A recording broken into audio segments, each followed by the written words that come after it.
Hi guys. I'm here to share. I had a dream right after New Year's. I think it was January 2nd. And in that dream, I saw this. I'll show you because I woke up and drew it. But it was this triangle with an inverted Y that almost made it look like a diamond or a pyramid on top. So like the sacred geometry, like the, just like the lines with the Y inversion. And there was a fish in the middle, and then there were several rings. And I got the message that the first ring was me, and the outer ring was my realm of influence. And, and so I had that dream.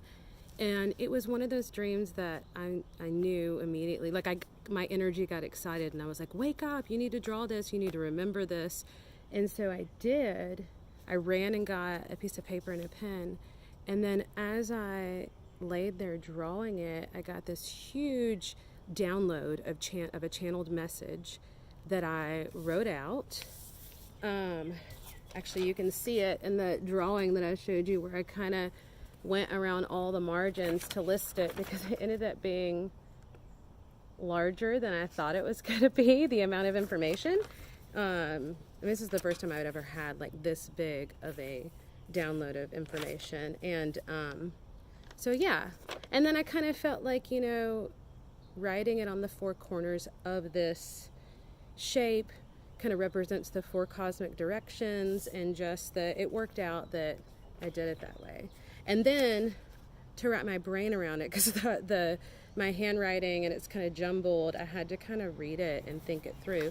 So then I typed it up into a more coherent message that I'm going to share with you. So also I want to share with you who I have hanging out with me right now. I have my crystal troll, and then this is actually when I tried to draw a better drawing when I was more awake later, because I was like, wake up, draw it. And so I was kind of tired when I drew it. But, and for some reason in this one, I saw another triangle in the center. I don't know if I just did that, but anyway.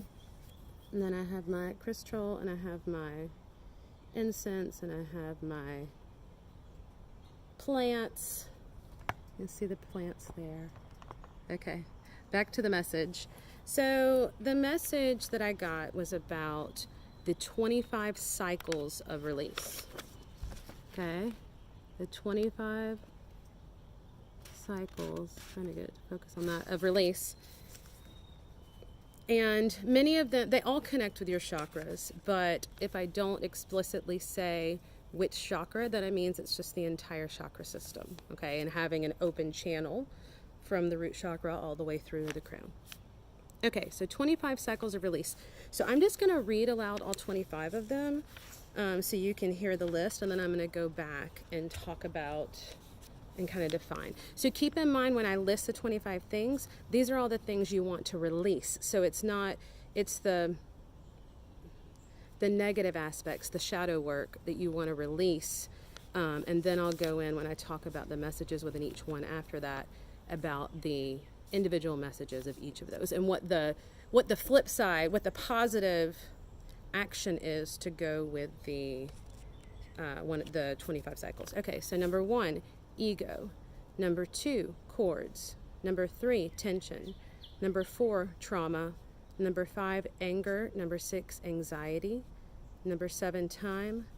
Number 8, expectations. Number 9, thinking. Number 10, ungrounded energy. Number 11, body fatigue. Number 12, unwanted frequency alignment. Number 13, jealousy.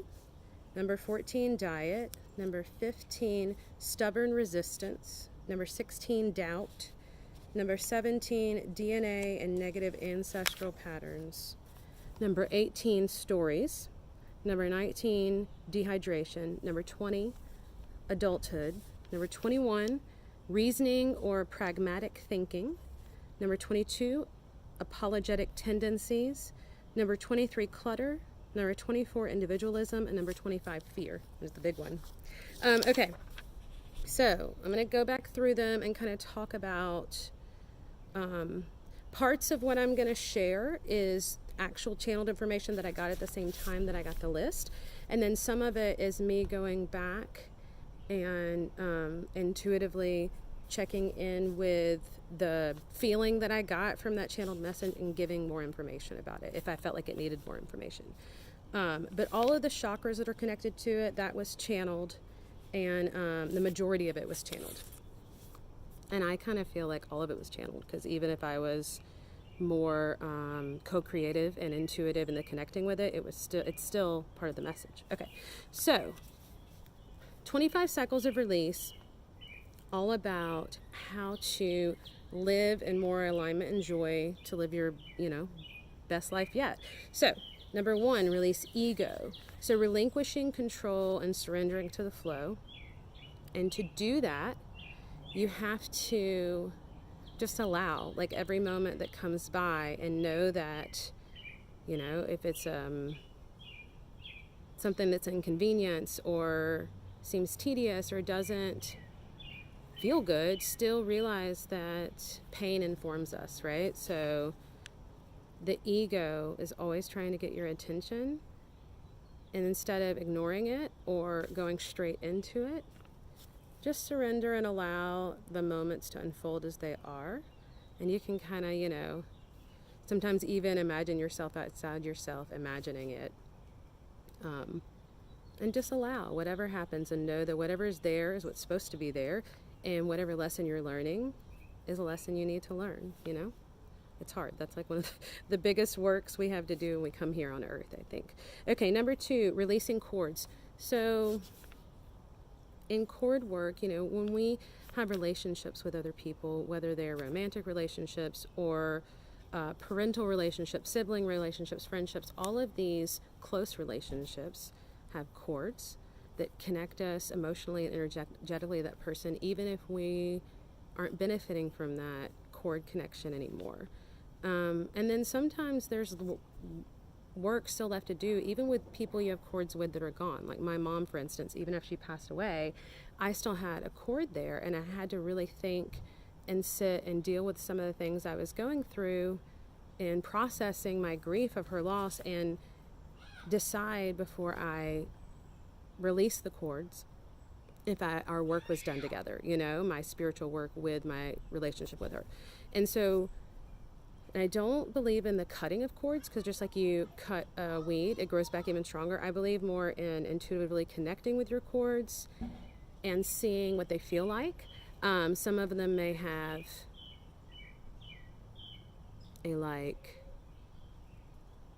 a mucus or some sort of substance that's kind of hindering their growth. Some of them may be tangled. Some of them may be thorny. And just kind of sit in with it and feel what you feel, and kind of envision releasing that and sending that person's energy up and out. And that's setting boundaries. And then also another way to release your cords is just setting, because there are also collective cords, or our cords just with collective humanity. So setting boundaries with the people in your life, and how I feel like we train people how to treat us by what we allow. Again, so going back to the first one where I said allow, with your cords, sometimes you have to set boundaries with what you allow and how you allow others to treat you. All right, number 3, release tension.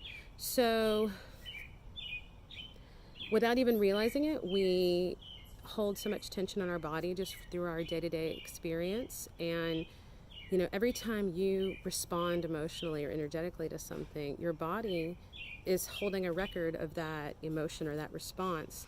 So getting still and quiet, sorry, I had a notification, getting still and quiet and meditating, and getting in the habit of starting your meditation with a body scan, where you're literally just, envisioning a scanner coming down your entire body and checking in with each part of it, and having a conscious moment of going, relax, and feel like a letting go, release.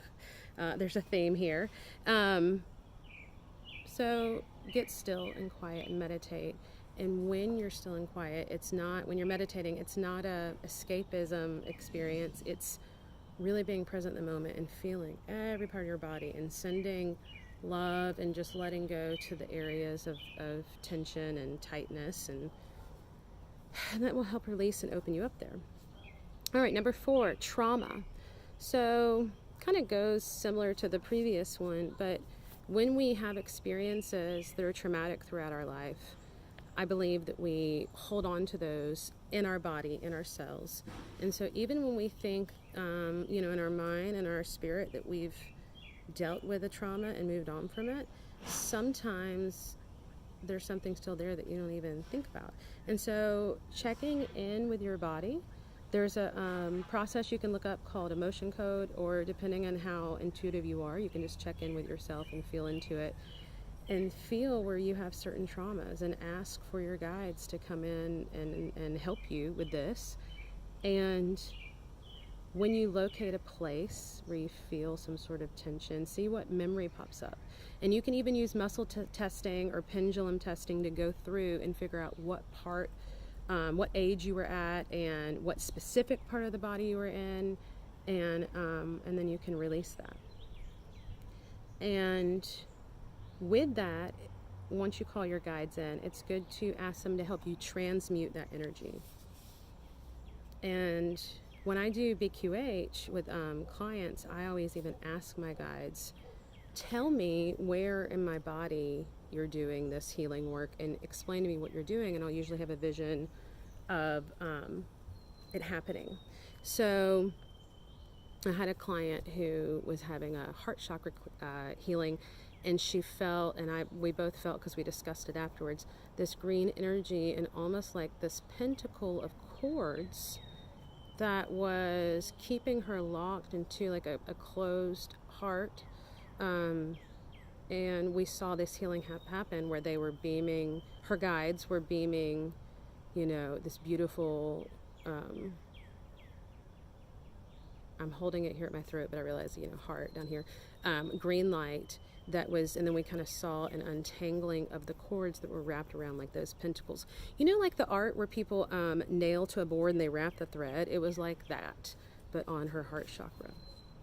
So you can ask your guides, number 4, to help you transmute the trauma that is trapped in your body.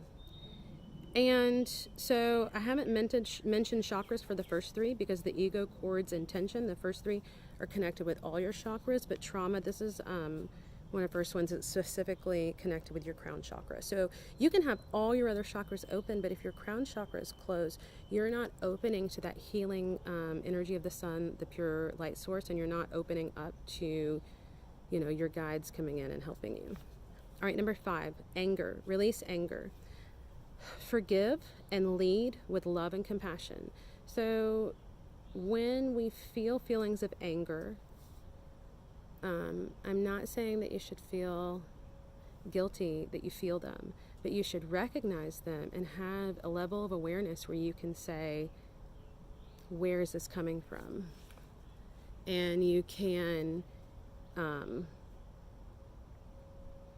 kind of try to think about what happened to make you angry and really sit with it, because a lot of times the thing that you think it is actually has nothing to do with it, right? But if you don't give yourself the time and space to sit with the emotions and think about it, you may not know where it comes from. So, maybe even ask yourself, who and what should I forgive? Sometimes it's yourself, right? Sometimes you have to forgive yourself.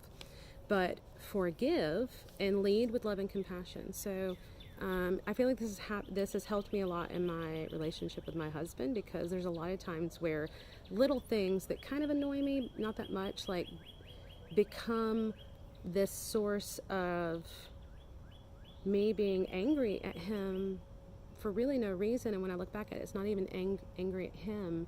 It's that I'm being kind of ego-based and selfish in my response to it, and I'm not leading with love and compassion. I'm not pulling that feeling down into my heart, filtering it, and thinking about what's actually going on, right? Okay, so number 6, anxiety.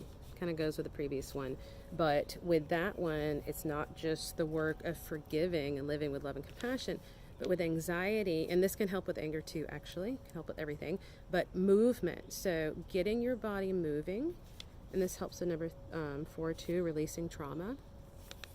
But when you're feeling anxious, I'll give you an example.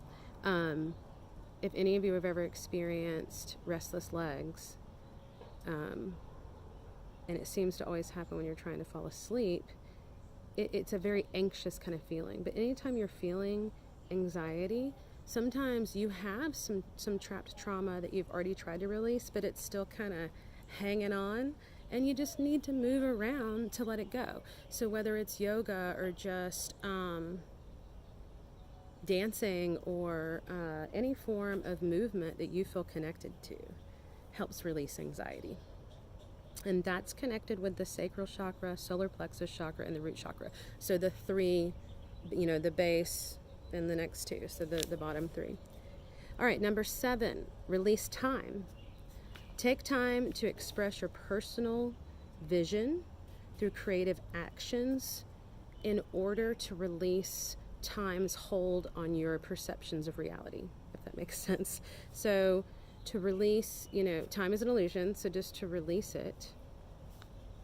And one of the ways that you can release it is through expressing however you see it and your vision of it through some sort of creative action, whether that's visual art or music or whatever you feel like. Okay? This is connected with the 3rd eye and the sacral chakra. Number 8, release expectations. That's a hard one for me because I'm kind of I feel like one of the ways that I cope with my anxiety is through being a planner and having expectations that I kind of tell stories of to myself in order to keep myself calm about the future, if that makes sense. Okay, so release expectations, relinquish plans and expectations, and let go of unwanted manifestations. So sometimes if we have an idea of what we want to manifest, and we are worried, like Abraham Hicks says, if you're worrying about it too much, that's the energy you're going to attract. So I don't want to say don't have any expectations or hopes for your future or goals of what you want, your future life to become, because that's part of vision work, right?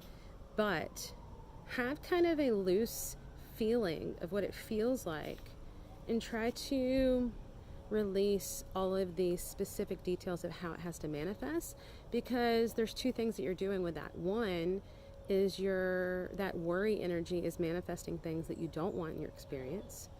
And then the over planning and having all the expectations is limiting other experiences that are going to bring you more variety in your human experience that you're blocking off because you're manifesting all the things you're planning, and you're not leaving some things up to the universe and the collective. And part of this human experience that I think we're really being asked to focus on right now is the co-creative component, the collaborative component. Okay? All right. So that was number 8. Number 9, thinking. Release thinking. Listen and release thinking tendencies to strike a balance between speaking your voice, releasing limiting belief systems, and listening. So have that perfect kind of triad of speaking your voice, releasing the limiting belief systems, and listening. And you can't speak your voice and listen at the same time, so you have to be mindful about I'm trying to think of the best way to say this. You have to be mindful about striking a balance between the amount of time that you give to both, and that you're also striking a balance with the amount of time that with your individual relationships, that you give to thinking and talking or listening, right? Okay. So, and then this helps you connect to your intuitive voice as well. So, again, because you're co-creating. So, and I didn't write this down, but this connects specifically with the throat chakra. Okay. Number 10, releasing ungrounded energy.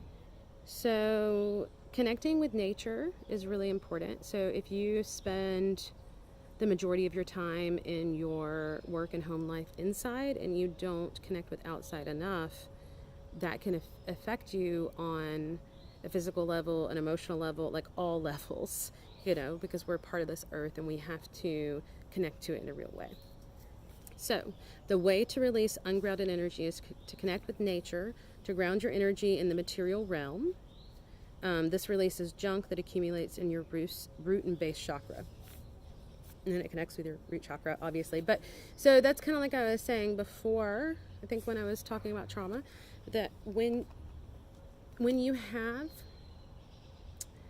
things that you think you've dealt with and you've released, sometimes you can have, it's almost like cleaning your room and leaving junk in all the corners. So like you can still have like built up energy waiting to release that's just right there on the edge, literally like your fingertips and the roots of your, you know, your feet.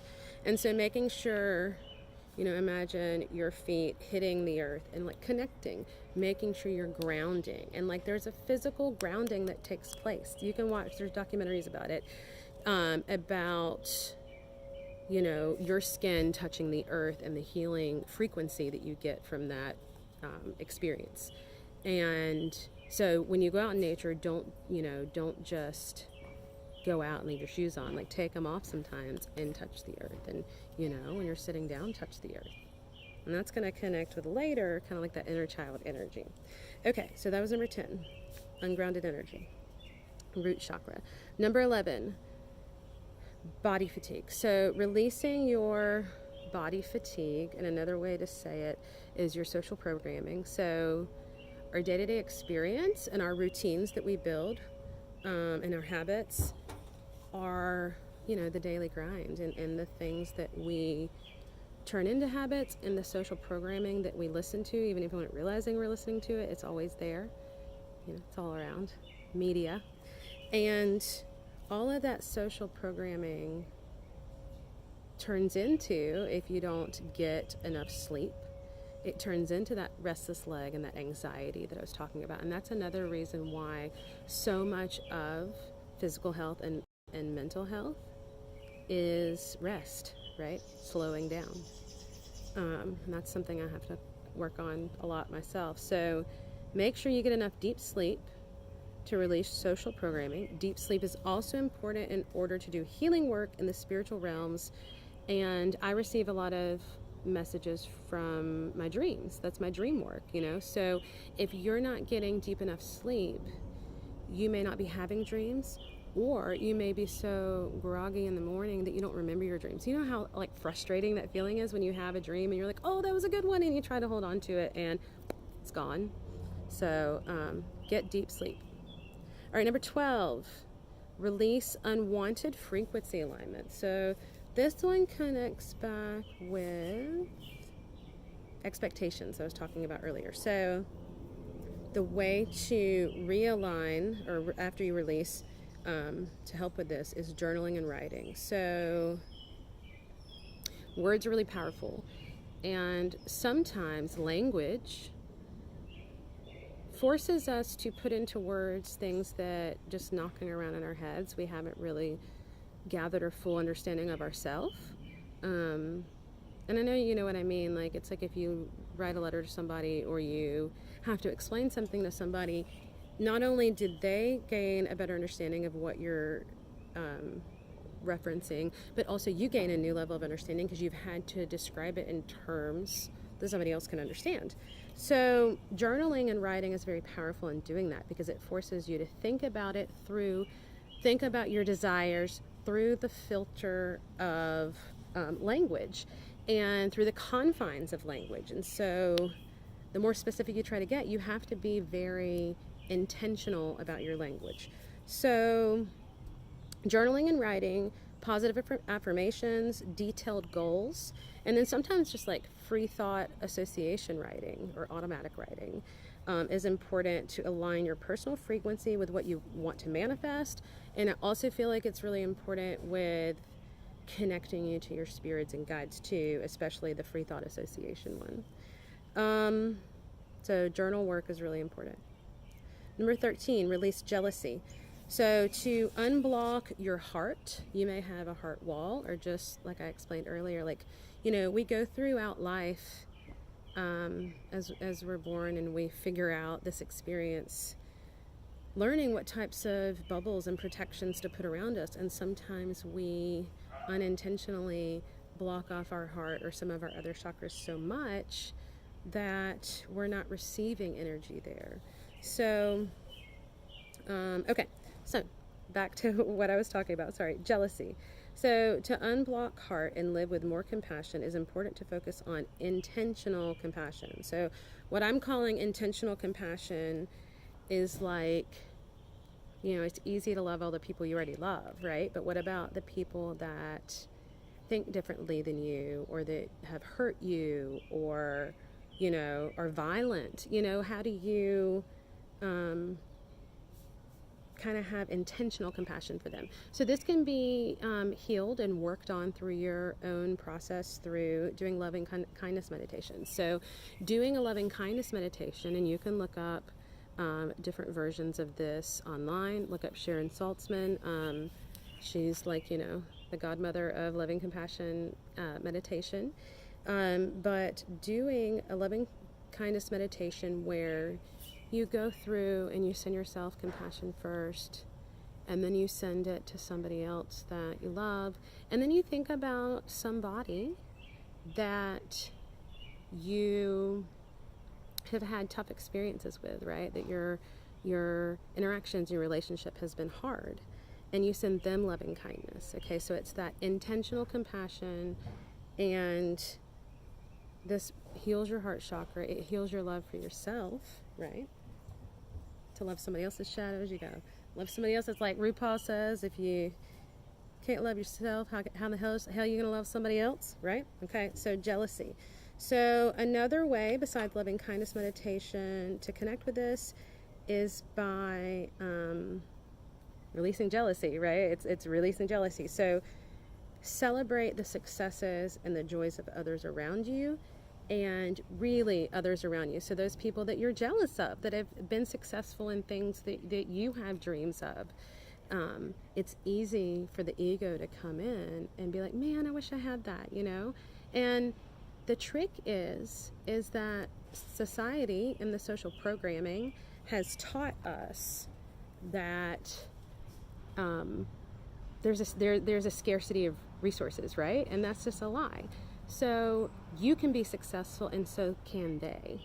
And by sending loving kindness and intentional compassion to everyone and releasing that jealousy, you align yourself more with joy, because you're sending that wavelength out, so it comes back to you more. You're healing your heart chakra. And yeah, and it goes back to what I was talking about, number 2, cords. So that helps heal those cords too. So then that cycle is released, and you no longer have to experience the pain and suffering of that cord that you haven't dealt with, that you're still feeling pain or jealousy or whatever for. And one of the things this makes me think of is Abraham Hicks was explaining joy one time, and she was saying, you know, you can't push up, you can't give resistance and allow at the same time, right? So you can't push up against and fight what you don't want and live in joy at the same time. So you have to pick one, okay? All right, so that was number 13, jealousy. I think it's kind of interesting that jealousy was 13. Okay, number 14, diet. So thinking about what you put in your body. Eating a clean and ethical diet. And the reason why I put that in my little quotations is that I personally believe that what a clean and ethical diet is looks different for everyone. I feel like it's an individual choice, and I think throughout my life sometimes it changes based on what I'm going through. So what's it called, like intuitive eating, you know, just connecting intuitively and pairing that intuitive feeling with some nutritional knowledge that you know, and trying to have balance in that is important. And this helps release your attachments to low vibe dimensions. So if you are, you know, wanting to elevate your consciousness, wanting to move from 3D to 5D, wanting to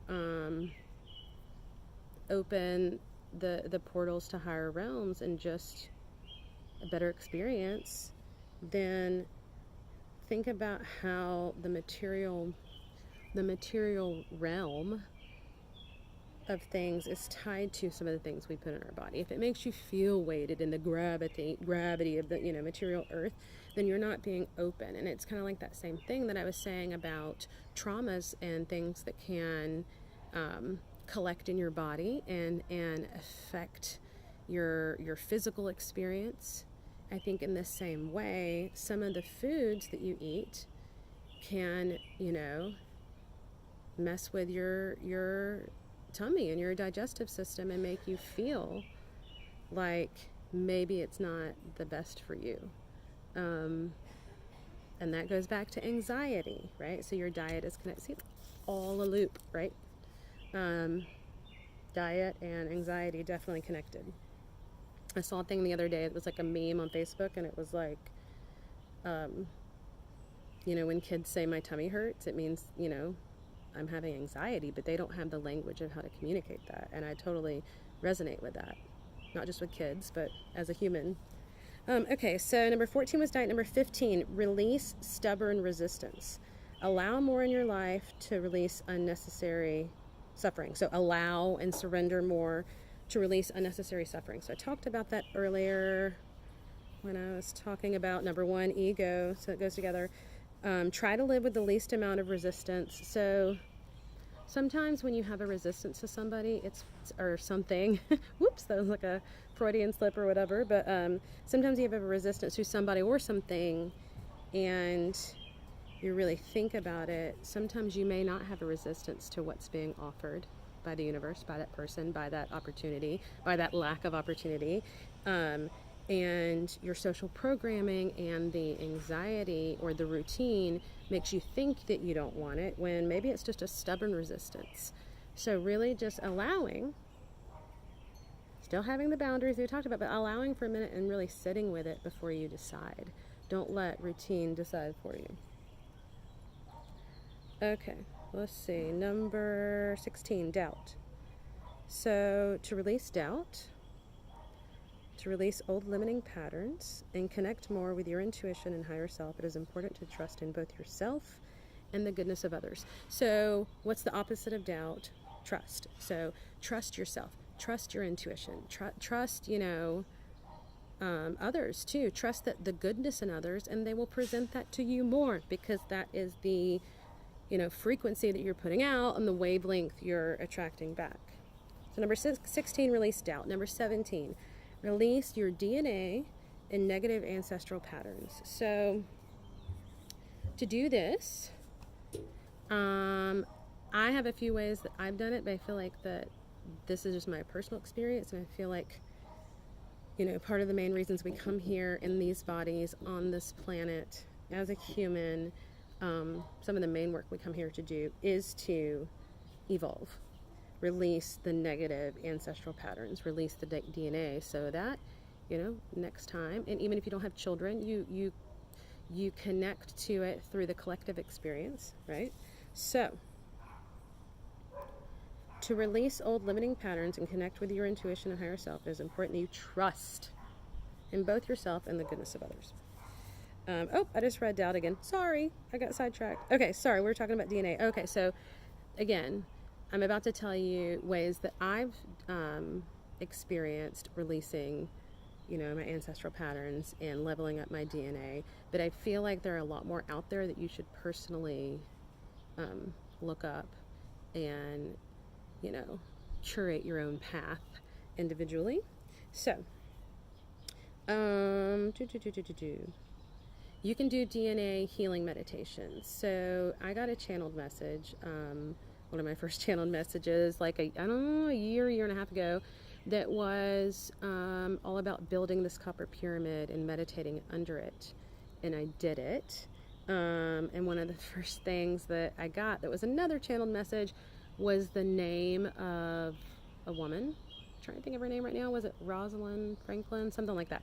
But when I looked her up, she was one of the scientists that was responsible for discovering the double helix pattern of DNA. And so I felt like that was my guides telling me, work on your DNA.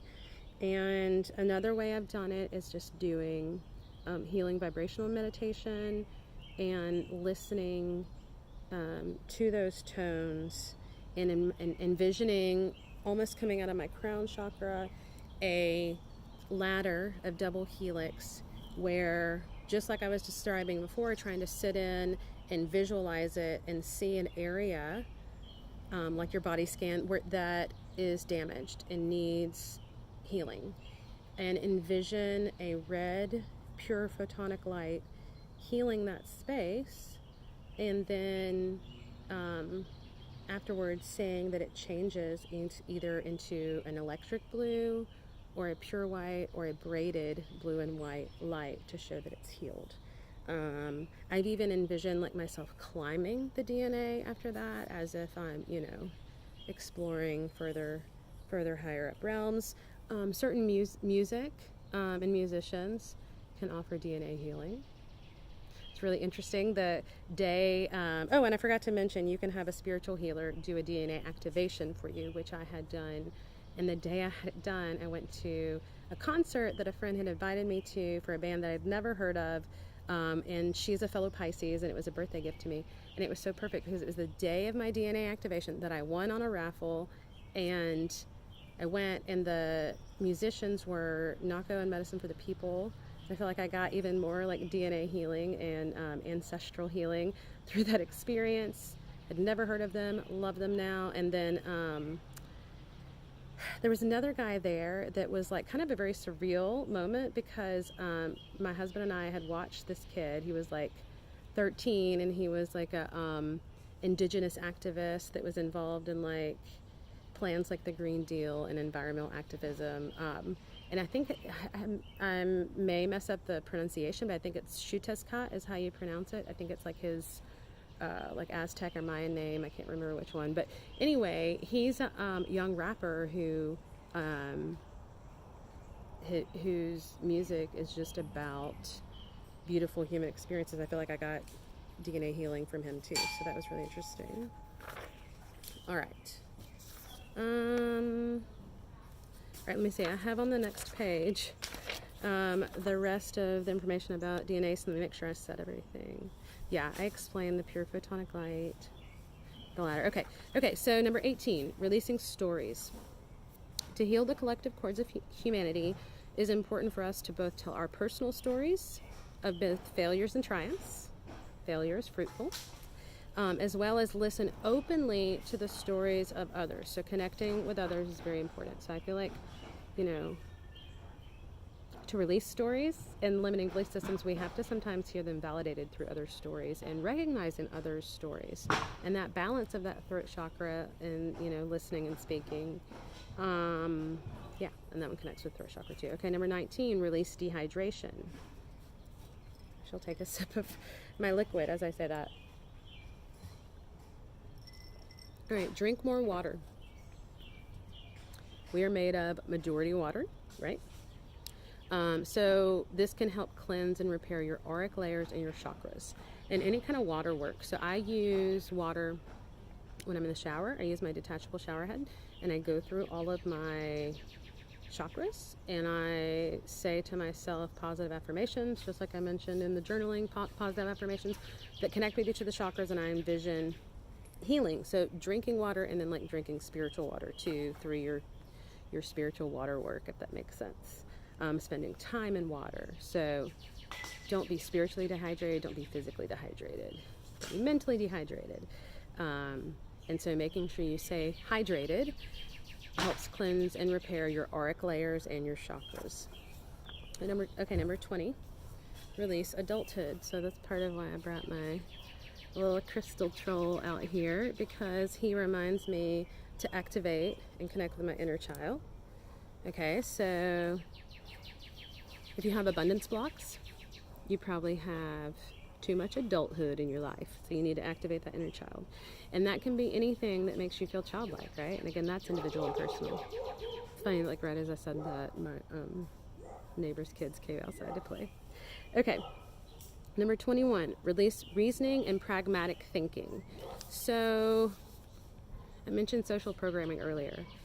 Social programming and what the world values as a whole is realism, pragmatic thinking, reasoning, right? And I don't want to devalue reasoning because it's all about the balance, right? But some people, and at some times, you can use so much of that pragmatic reasoning, pragmatic thinking, the ego, and that brain energy to kind of explain. It's like, I call it explain tactics, where you're dismissing your intuitive thoughts or personal beliefs. And the channeled message that I got about that is I saw like an envelope that said return to sender.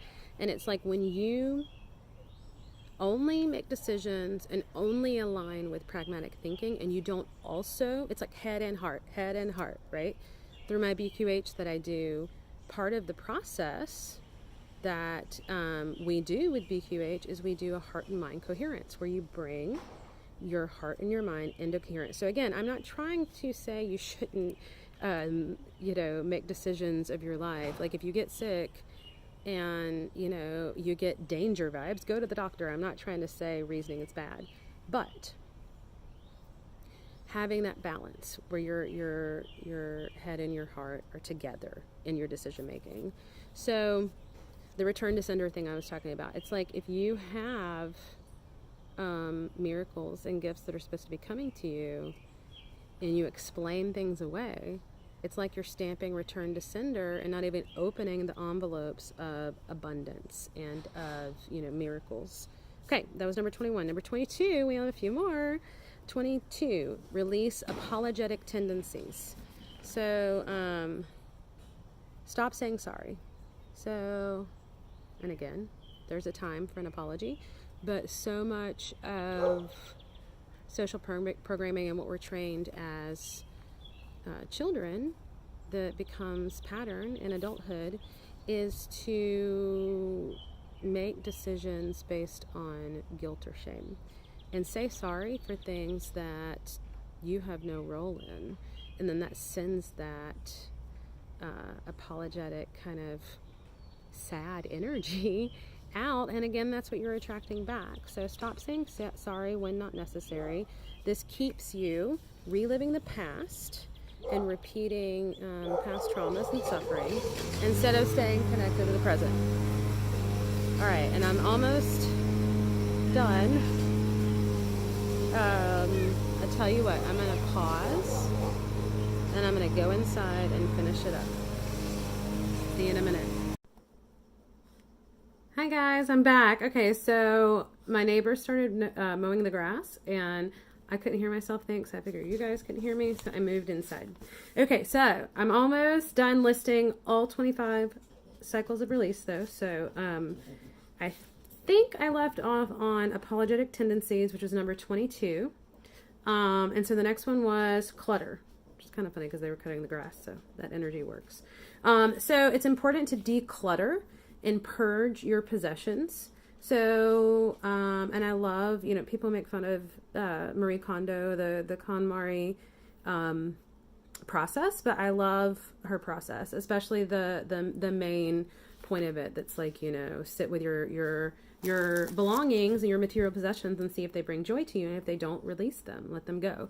And sometimes it's hard to release things that have served you really well in the past, but it helps to envision if you want these things in your future, if they're going to benefit you in the future, and opening up your space and clearing out. Like, actually, I'm sitting in my studio right now, and I did a huge studio purge at the beginning of the year, and I felt so much more creative energy since doing that, and actually started using my easel again for the first time in a while, where I had felt like I was pulling things out and painting in other rooms and not even using my studio for all of its intended purpose. So decluttering your space.